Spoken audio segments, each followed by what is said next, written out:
एक साधु महाराज श्री रामायण कथा सुना रहे थे। लोग आते और आनंद विभोर होकर जाते।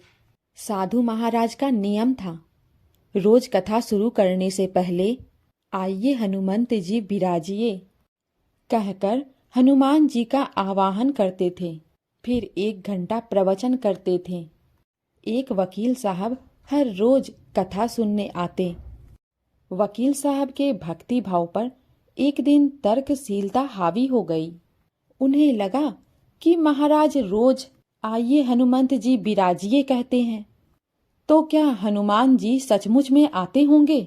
अतः वकील साहब ने महात्मा जी से पूछ ही लिया, महाराज जी, आप रामायण की कथा बहुत अच्छी कहते हैं, हमें बड़ा रस आता है, परंतु आप जो गद्दी प्रतिदिन हनुमान जी को देते हैं, उस पर क्या हनुमान जी सचमुच विराजते हैं। साधु महाराज ने कहा, हाँ, यह मेरा व्यक्तिगत विश्वास है कि राम कथा हो रही हो तो हनुमान जी अवश्य ही पधारते हैं। वकील ने कहा, महाराज, ऐसे बात नहीं बनेगी। हनुमान जी यहाँ आते हैं, इसका कोई सबूत दीजिए। आपको साबित करके दिखाना चाहिए कि हनुमान जी आपकी कथा सुनने आते हैं। महाराज जी ने बहुत समझाया कि भैया, आस्था को किसी सबूत की कसौटी पर नहीं कसना चाहिए। यह तो भक्त और भगवान के बीच का प्रेम रस है, व्यक्तिगत श्रद्धा का विषय है। आप कहो तो मैं प्रवचन करना बंद कर दूं या आप कथा में आना छोड़ दें। लेकिन वकील नहीं माना। वो कहता ही रहा कि आप कई दिनों से दावा करते आ रहे हैं, यह बात और स्थानों पर भी कहते होंगे। इसलिए महाराज, आपको तो साबित करना होगा कि हनुमान जी कथा सुनने आते हैं। इस तरह दोनों के बीच वाद विवाद होता रहा। मौखिक संघर्ष बढ़ता चला गया। हार कर साधु महाराज ने कहा, हनुमान जी है या नहीं उसका सबूत कल दिलाऊंगा। कल कथा शुरू हो तब प्रयोग करूंगा। जिस गद्दी पर मैं हनुमान जी को विराजित होने को कहता हूँ, आप उस गद्दी को आज अपने घर ले जाना। कल अपने साथ उस गद्दी को लेकर आना और फिर मैं कल गद्दी यहीं रखूंगा।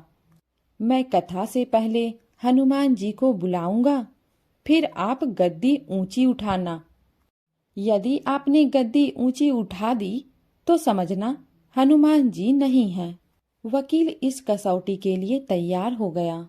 महाराज ने कहा, हम दोनों में से जो पराजित होगा वह क्या करेगा, इसका निर्णय भी कर लें।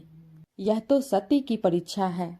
वकील ने कहा, मैं गद्दी ऊंची ना कर सका तो वकालत छोड़कर आपसे दीक्षा ले लूंगा, और अगर आप पराजित हो गए तो क्या करोगे। साधु ने कहा, मैं कथा वाचन छोड़कर आपके ऑफिस का चपरासी बन जाऊंगा।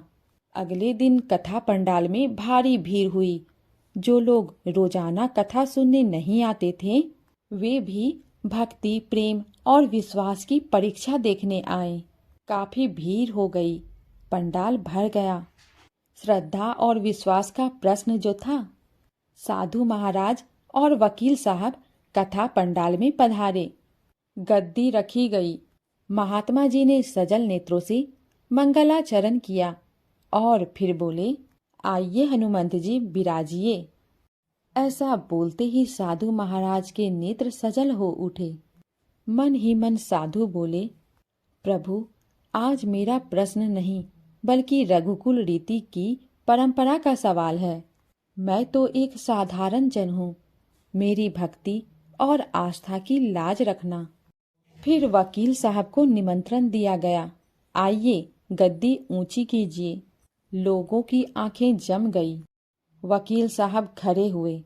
उन्होंने गद्दी उठाने के लिए हाथ बढ़ाया, पर गद्दी को स्पर्श भी ना कर सके। जो भी कारण रहा, उन्होंने 3 बार हाथ बढ़ाया, किंतु तीनों बार असफल रहे। महात्मा जी देख रहे थे। गद्दी को पकड़ना तो दूर, वकील साहब गद्दी को छू भी ना सके। तीनों बार वकील साहब पसीने से तरबतर हो गए। वकील साहब साधु महाराज के चरणों में गिर पड़े और बोले, महाराज, गद्दी उठाना तो दूर, मुझे नहीं मालूम कि क्यों मेरा हाथ भी गद्दी तक नहीं पहुंच पा रहा है, अतः मैं अपनी हार स्वीकार करता हूँ। कहते हैं कि श्रद्धा और भक्ति के साथ की गई आराधना में बहुत शक्ति होती है। मानो तो देव, नहीं तो पत्थर। प्रभु की मूर्ति तो पाषाण की ही होती है, लेकिन भक्त के भाव से उसमें प्राण प्रतिष्ठा होती है तो प्रभु विराजते हैं। जय श्री राम, जय हनुमान।